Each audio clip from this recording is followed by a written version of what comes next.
In the know for your Sunday, it is December 22nd. First, we take a look at some of the wintry scenes across different parts of the country. This was last week in the Queen City, and you can just hear the wind whipping in Regina, kind of not atypical for that particular prairie city. Now, this weekend, the wake-up call in parts of the Maritimes was a heavy load of snow, and my goodness, where do you even start? But ultimately, that car was brushed off and got on the roads. And this clip, you can get cold just watching it. This in Port Stanley, some of the chilliest air we've seen all year in parts of southern Ontario that we've been dealing with. But well, nice colors on the horizon to make it all worth it, right?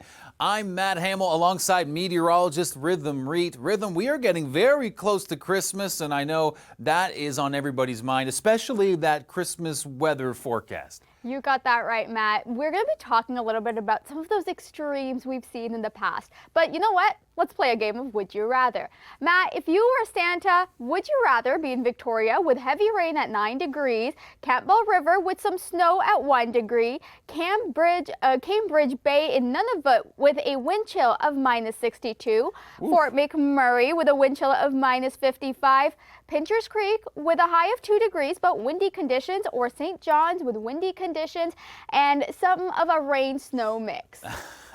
You know, put me in Campbell River. I'd like to be on Vancouver Island for my holiday, Rhythm, but I don't know if I like the rain in Victoria, so I'll go for B, Campbell River.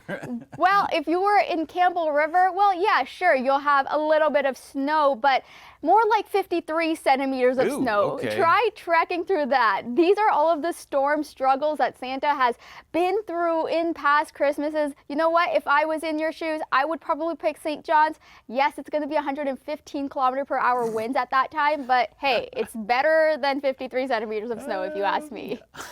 Okay, so that's some of the struggles Santa has gone through in the past. Rhythm, are going to be targeting and looking ahead to what he might be in store for this Christmas. What's on your mind for the forecast? Well, when we take a look at some of the patterns, what we will be looking at is this anomaly of the temperatures on Christmas Day across central portions of Canada, 20 degrees above seasonal. When we take a look at why, well, there's a ridge that's playing a very crucial role across the region. For western portions of Canada, however, the trough, that's going to bring multiple rounds of showers for the BC coastline. So by the time we head into Christmas Day, down towards regions of the Sunshine Coast, some areas can be looking at upwards of 50 millimeters of rainfall. So definitely say goodbye to maybe seeing any snow on the ground for Victoria, Vancouver, or Kelowna.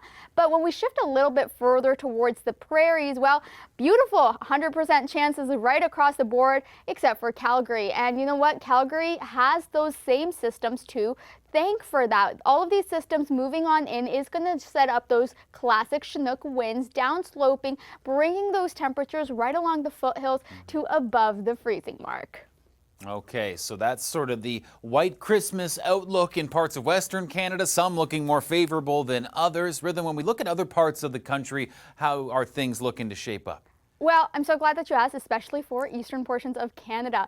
That same setup that we have across central portions of Canada, we'll see that ridge across the prairies, but a trough right across eastern Canada, that's actually going to draw in this clipper. Widespread snowfall as we head through Monday for parts of Ontario, southern Quebec, and heading into the Maritimes. That's going to be bringing with it a high chance of seeing a white Christmas for areas like Toronto, Ottawa, and even into areas like Thunder Bay.